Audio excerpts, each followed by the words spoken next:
de cette situation en France avec notre invité Jean-Cédric Hansen, médecin, secrétaire général du Global Health Security Alliance et membre de la Société française de médecine de catastrophe.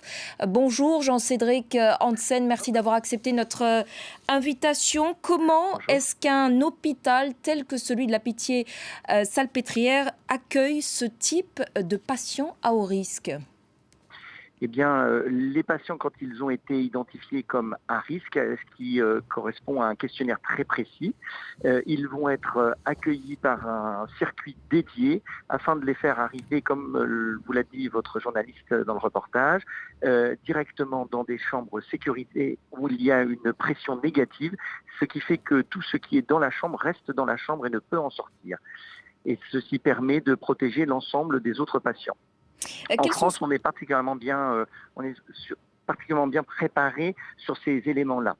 Alors sur l'ensemble du territoire national, cette fois, quelles sont les mesures d'urgence qui sont, selon vous, nécessaires pour contenir la propagation de ce coronavirus ? Est-ce que vous trouvez que, pour l'heure, la réponse des autorités françaises est à la hauteur ? Alors, il n'y a pas de mesures d'urgence au sens strict du terme, il y a des mesures de prudence pour diminuer l'impact de l'épidémie. L'épidémie, il est probable que nous aurons à la vivre. Les cas qui commencent vont très probablement se multiplier.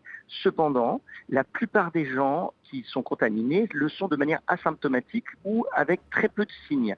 Et donc, il y a besoin d'avoir une sorte de discipline pour chacun d'entre nous. Si nous sommes fiévreux, si nous avons des frissons, si nous avons du mal à respirer, on reste chez soi. Il faut sortir de la logique, je suis vaguement malade, je vais faire un effort, je vais au travail. Il vaut mieux se dire, je suis vaguement malade, je reste à la maison. C'est ça qui va enrayer la propagation et diminuer grandement l'impact de cette épidémie sur le territoire français. Alors la polémique enfle en ce moment en France autour de cette rencontre ce soir à Lyon entre l'Olympique Lyonnais et la Juventus de Turin, où 3000 supporters italiens sont attendus. L'Italie, où le nombre total de décès est d'au moins 10 et où le virus s'est donc propagé à 2 nouvelles régions, on l'a appris hier.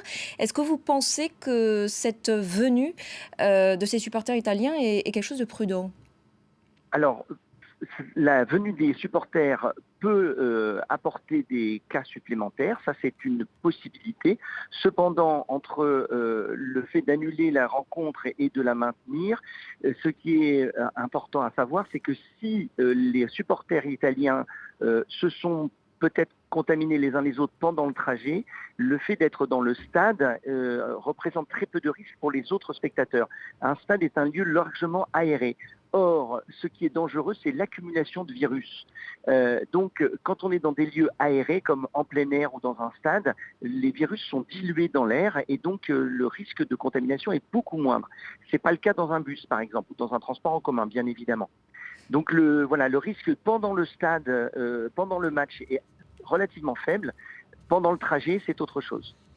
Par ailleurs, certains appellent de leur vœu une fermeture carrément de la frontière entre la France et l'Italie. Est-ce que ça pourrait servir à quelque chose ?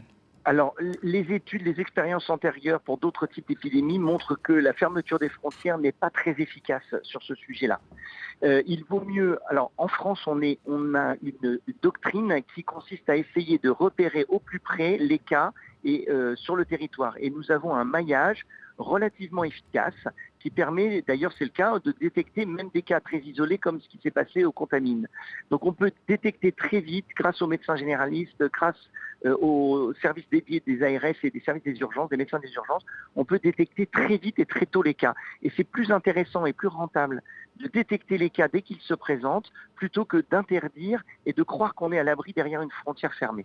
Merci beaucoup Jean-Cédric Hansen de nous avoir éclairé aujourd'hui sur France 24 sur ce coronavirus donc, qui a fait une nouvelle victime en France, la première de nationalité française. L'épidémie continue par ailleurs de progresser.